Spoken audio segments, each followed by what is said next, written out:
Assalamu alaikum and a very good morning, my dear students. Today in this video, I'm gonna explain chapter 8 of Honeycomb for class 7.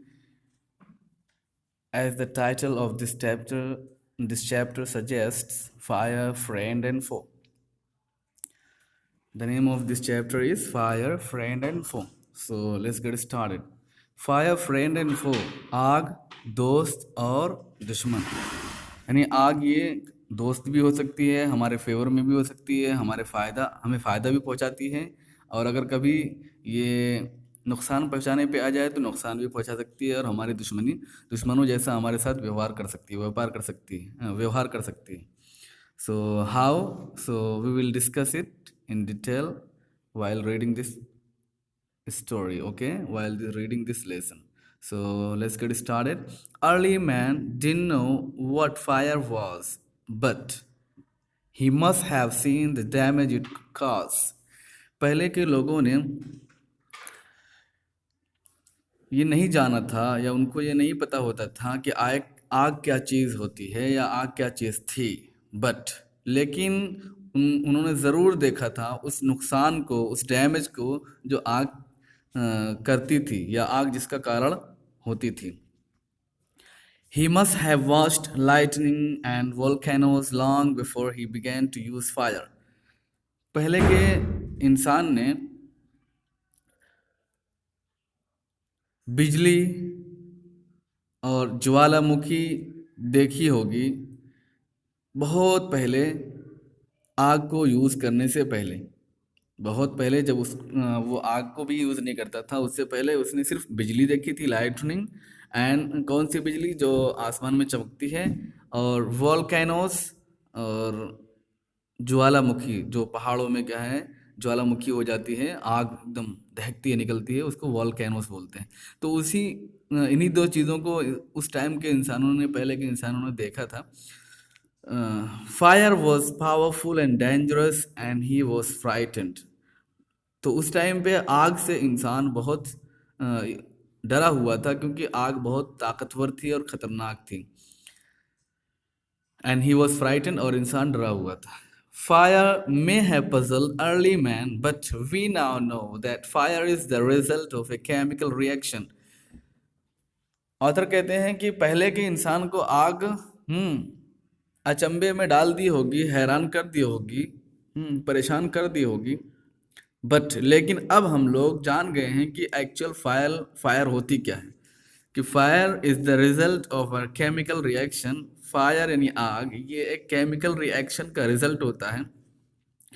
कुछ chemical मिलते हैं, उनका अपना reaction होता है, तो उसके रिएक्शन के रिजल्ट में ये आग बनती है. कैसे?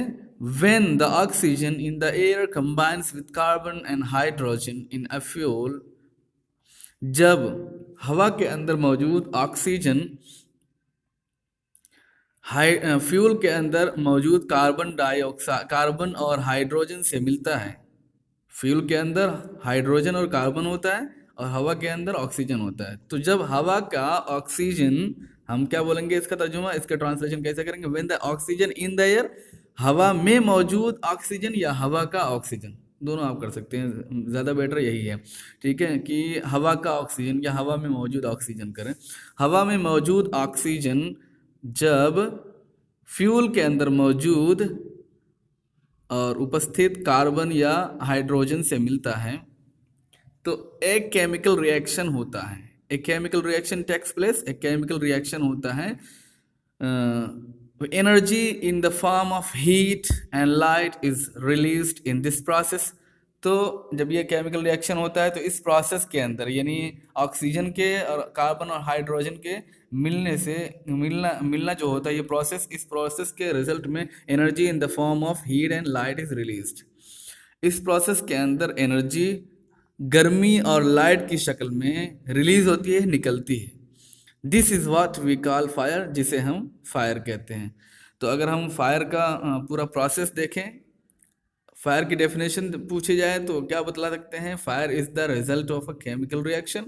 ठीक है, और उसका पूरा प्रोसेस क्या है अगर पूछा जाए तो हम बता सकते हैं, when the oxygen in the air combines with the carbon and hydrogen in a fuel, a chemical reaction takes place. Energy in the form of heat and light is released. This is what we call fire. ये पूरा process हम बतला सकते हैं कि जब हवा के अंदर मौजूद ऑक्सीजन फ्यूल के अंदर मौजूद कार्बन और हाइड्रोजन से मिलता है तो एक केमिकल रिएक्शन होता है। फिर उस केमिकल रिएक्शन में एनर्जी हीट और लाइट की शक्ल में, हीट और लाइट की रूप में क्या है निकलती। फॉर्म मीन्स यहाँ पे रूप है, ठीक है। हीट और लाइट के रूप में एनर्जी रिलीज होती है, ठीक है। तो इस प्रोसेस को, ठीक है, इस प्रोसेस के अंदर जब क्या है ये एनर्जी और क्या है एनर्जी निकलती है यानी हीट और लाइट, तो हम इसको फायर बोल देते हैं। This is what we call fire. So ये पूरा प्रोसेस है और ऊपर की क्या है डेफिनेशन भी आप क्या लर्न कर सकते हैं। 3 things are needed to make fire. अब हम क्या है उसके इंग्रेडिएंट्स पे चलते हैं कि आग बनती किन चीज़ों से, कैसे कैसे होती है, क्या क्या चीज़ें ज़रूरत पड़ती हैं आग बनने के लिए और आग लगने के लिए। तो बोलते हैं कि 3 चीज़ों की ज़रूरत पड़ती है मेक फायर, आग लगाने के लिए। मेक फायर मीन्स आग जलाना या लगाना। Number 1 fuel, oxygen and heat. Fuel, oxygen और हीट, ये तीनों चीज़ें जब क्या कंबाइन करती हैं, मिलती हैं, तब जाके आग लगती है। सो फ्यूल में कौन कौन है, तो उसको सबसे पहले क्या है इन्होंने एक्सप्लेन किया, wood, coal, cooking gas, petrol are some examples of fuel. लकड़ी, कोयला, कुकिंग गैस यानी पकाने वाली गैस जो क्या हम अपने घरों में यूज़ करते हैं, पेट्रोल, ये सब के सब फ्यूल में आते हैं। और ऑक्सीजन क्या है, oxygen comes from air, oxygen हवा से आता है यानी हवा में रहता है। सो आपको सबको पता ही है, that is why when you blow on smouldering paper, यही वजह है, हवा में होता है। इसकी क्या रीज़न है, क्या प्रूफ है, तो बतला रहे हैं कि इस यही वजह है कि जब तुम या कोई भी सुलगते हुए पेपर पर फूंक मारता है, हवा मारता है, it often burst into flame. It often burst into flame मतलब ये जल जाता है, अक्सर ये मतलब फ्लेम में फट पड़ता है, आग में फट पड़ता है। बस्ट मीन्स एक्चुअली क्या हो ना, फट पड़ना, जिसको हम भस्ट भस्ट बोलते हैं, वो भस्ट नहीं है। चक्का भस्ट हो गया तो ये भस्ट हो गया, ठीक है, गाड़ी भस्ट हो गई, ये भस्ट नहीं है, एक्चुअल बस्ट है, उसी में एस लगा, वो बर्स्ट्स, ठीक है। It often bursts into flame, ये अक्सर आग में फूट पड़ता है यानी आग लग जाती है जब हम उस पर सुलगते हुए पेपर पर फूंक मारते हैं। इसका मतलब ये है कि उसमें हवा के अंदर ऑक्सीजन होता है, तो जब फ्यूल रहता ही है, वो थोड़ा थोड़ा सुलग रहा होता है, थोड़ी सी हीट होती है उसके अंदर, हम मिला देते हैं फूंक मार करके ऑक्सीजन, तो फटाक से आग लग जाती है। सो मालूम क्या हुआ कि इन्हीं तीनों चीज़ों से आग लगती है, फ्यूल, ऑक्सीजन और हीट से। So the third thing needed to make fire is heat. तीसरी चीज जो जिसको आग के जलाने की जरूरत पड़ती है वो क्या है, हीट है। हीट क्या है, कह रहे फ्यूल एंड ऑक्सीजन। हीट तो पता है गर्मी होती है, ठीक है। Fuel and oxygen do not make fire by themselves. तीनों चीजें जब एक साथ मिलेंगे तभी आग लगेगी, फ्यूल, हीट और ऑक्सीजन, ठीक है। अगर इनमें से कोई एक चीज भी क्या है हटा दी गई या नहीं है तो आग नहीं लगेगी। Fuel and oxygen do not make fire by themselves. ईंधन और ऑक्सीजन अपने आप से आग नहीं लगा सकते जब तक हीट उसके अंदर ना मिला जाए।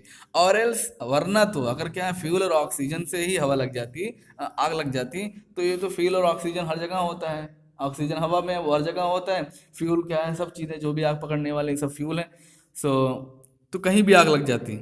Or else a newspaper or a stick lying in the open would catch fire on its own। वरना तो, और else means वरना तो कोई न्यूज़पेपर या कोई लकड़ी जो किसी खुले मैदान में या कहीं भी पड़ी हुई है वो आग पकड़ लेती खुद के खुद। मालूम क्या हुआ कि सिर्फ फ्यूल और सिर्फ ऑक्सीजन से आग नहीं लग सकती। To burn a piece of paper और वुड, किसी पेपर के टुकड़े को या लकड़ी को जलाने के लिए, वी हीट इट, हम उसको हीट करते हैं। बिफोर कैचेस द फायर, उस इससे पहले कि वो आग पकड़े, आग पकड़ने से पहले हम उसको खूब हीट करते हैं। We generally do it with a lighted match. और हीट हम किससे करते हैं, हीट कहाँ से आती है, तो जनरली मतलब ज़्यादातर हम उसको एक मैच स्टिक जो होती है, लाइटेड मैच से करते हैं, मतलब मैच स्टिक। बहुत सारे लोग इसको माचिस माचिस बोलते हैं, माचिस नहीं है, ये क्या है, मैच स्टिक है। सही प्रोनाउंस करेंगे आप तो क्या अच्छा रहेगा, मैच स्टिक है। From now onwards you have to mind it that. It is majestic not माचिस। ओके, मैजिस्टिक से हम लोग क्या करते हैं, जलाते हैं generally. Every fuel has a particular temperature at which it begins to burn. अब जब हम उसे हीट करते हैं तो बोल रहे हैं कि हर फ्यूल का एक पर्टिकुलर टेम्परेचर होता है, एक खास लिमिट होती है टेम्परेचर की, हीट की। ठीक है, जहाँ पर पहुँचते हैं ही जितनी मतलब उतनी हीट अगर हो गई फटाक से, इट बिगिंस टू बर्न, ये जलने लगती है। उस पर पहुँच करके जो पर्टिकुलर टेम्परेचर है जहाँ पर क्या है पहुँच करके आग लग जाती है, तो वहाँ तक हीट करते रहते हैं। जब वहाँ तक पहुँचती है फटाक से आग पकड़ लेती है। जैसे हर चीज़ का डिफरेंट डिफरेंट क्या टेम्परेचर होता है। ठीक है, हीटिंग टेम्परेचर से हर चीज़ का अलग होता है। पेपर का आपने आपने मैचिस से इधर क्या जला के लगाया, उधर पकड़ लिया, ठीक है। लेकिन लकड़ी में या लोहे में आप लगाते रहिए, तो उसका अलग हीटिंग क्या है, वो है टेम्परेचर, सबका अलग अलग होता है। This temperature is called the flash point और kindling temperature of the fuel. इस टेम्परेचर को फ्लैश पॉइंट कहा जाता है, जहाँ पर चीज़ हीट होते होते जहाँ पर पहुँच करके जल जाती है, this is called flash point. और kindling temperature of the fuel, या फ्यूल का किंडलिंग टेम्परेचर, किंडल मीन्स होता है जलाना, या क्या है रोशन हो जाना, जल उठना। तो इसको जहाँ वहाँ पर पहुँच कर जल जाती है, इसलिए उसको किंडलिंग टेम्परेचर बोलते हैं या फ्लैश पॉइंट बोलते हैं। फ्लैश मीन्स भी क्या होती है, रोशनी और आग। ठीक है, सो दोनों नाम हो सकता है उस टेम्परेचर का जहाँ पे क्या है पहुँच करके कोई चीज़ जल उठती है।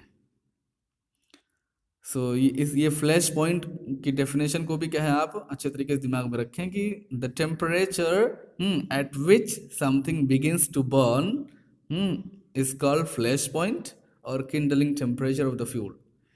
क्या बोलेंगे डेफिनेशन में, the temperature at which something और एनीथिंग, और you can say at which the fuel begins to burn, at which the fuel begins to burn is called flash point और kindling temperature of the fuel.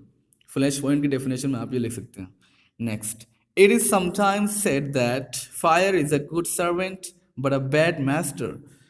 लोगों का कहना है कि कभी कभी लोग कहते हैं कि आग एक अच्छी सर्वेंट है, अच्छा नौकर है, मतलब कि उसका वो आपका फ़ायदा पहुंचाएगी, आप उससे फ़ायदा उठा सकते हैं। लेकिन क्या है, बुरी मास्टर भी है, मतलब उसके नुकसानात भी बहुत और नुकसान भी बहुत पहुंचाती है।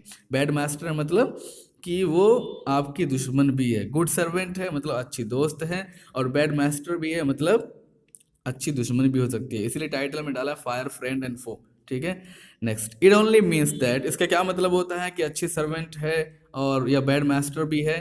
ठीक है, it only means that fire is very useful as long as it is kept under control. जब तक ये कंट्रोल में है तब तक ये आपकी बहुत अच्छी दोस्त है, मतलब आपके लिए यूजफुल है, फायदेमंद है। For instance मतलब for example, when you use it to cook food, we use it to cook our food, warm our homes in water and to generate electricity।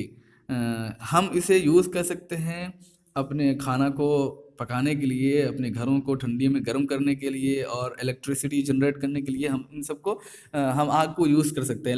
Electricity जो जनरेट होती है वो आग से ही जनरेट होती है। So but on the other hand, लेकिन दूसरी तरफ, ऑन द अदर हैंड मतलब ये नहीं दूसरे हाथ में, मतलब एक तरफ ये है कि हम इसको, ये हमारे लिए यूज़फुल है, हम इसे यूज़ करते हैं, खाना पकाते हैं, गर्मी में अपने घर, ठंडी में अपने घरों को गर्म करते हैं। ठीक है, इलेक्ट्रिसिटी जनरेट करते हैं, ये एक तरफ है। दूसरी तरफ मतलब दूसरा फ़ायदा, दूसरा जो एस्पेक्ट है, दूसरा पहलू इसका ये है कि एक एस्पेक्ट से ये फ़ायदेमंद है, यूज़फुल है, दूसरे एस्पेक्ट से ये क्या है हमारे लिए, वो कह रहे हैं। But on the other hand, लेकिन दूसरी तरफ, if fire gets out of control it can be very very dangerous. अगर आग हमारे कंट्रोल से बाहर आ जाए तो फिर ये बहुत ख़तरनाक हो सकती है। Each thousands of homes and shops are damaged by fire. हर साल के हज़ारों घर, हज़ारों दुकानें आग ही से डैमेज होती हैं, ख़राब होती हैं। Vast areas of forest are also destroyed and hundreds of people are killed और इंजर्ड। कह रहे हैं कि हर साल क्या होता है, इतना बड़ा नुकसान होता है, दुकान जल जाती है, घर जल जाते हैं हज़ारों, और बहुत बड़े बड़े क्या है जंगल के एरियाज क्या हैं, ये बड़े बड़े चौड़े चौड़े जंगल के एरियाज, ये भी क्या है डिस्ट्रॉय हो जाते हैं, और बर्बाद हो जाते हैं। डिस्ट्रॉय मीन्स बर्बाद होना। एंड हंड्रेड्स ऑफ पीपल, और बहुत सारे लोग, सैकड़ों लोग, हंड्रेड्स ऑफ पीपल सैकड़ों लोग आग ही की वजह से मर जाते हैं या जख्मी हो जाते हैं। So when it gets out of control, जब ये कंट्रोल से बाहर होती है तो ये डैमेज बहुत करती है और इसका डैमेज बहुत खतरनाक होता है। और जब तक ये कंट्रोल में हो, हाँ, till it is kept under control, it is very very useful for all of us. जब तक ये कंट्रोल के अंदर हो तब तक ये हमारे लिए बहुत फ़ायदेमंद होती है। तो ये पूरा पूरा एस्पेक्ट इन्होंने समझाया है। ये पूरी एग्जांपल जो दी है वो किस लिए दी है? सिर्फ एक बात के लिए दी है कि fire is a good servant but a bad master. लोगों का जो कहना है कि आग अच्छी दोस्त है, अच्छी नौकर है, लेकिन बुरी मास्टर भी है। मतलब इसका क्या मतलब, उसको समझाने के लिए इन्होंने एग्जाम्पल दी है। इसका सिर्फ मतलब है, पूछा जा सकता है what is the meaning of this saying, इस सेइंग का क्या मतलब है? तो आप बोल सकते हैं it only means that fire is very useful as long as it is kept under control. Fire is very useful, जब फायर बहुत क्या है, यूजफुल है, फायदेमंद है, जब तक ये कंट्रोल के अंदर हो। And when it is out of control this is very very dangerous also. और जब ये कंट्रोल से बाहर हो जाए, या when it gets out of control, चाहे जो बोल लीजिए, जब ये आउट ऑफ कंट्रोल हो जाती है तो फिर ये डैमेज भी बहुत खतरनाक करती है। ये मतलब है सिर्फ इसका। So, inshallah, the next thing we will discuss in the next video tomorrow, inshallah. So, this was the explanation of one portion of this lesson. Inshallah, we will discuss the remaining one tomorrow. Hope you got it, enjoyed it. Keep it up. The goal is ahead of you.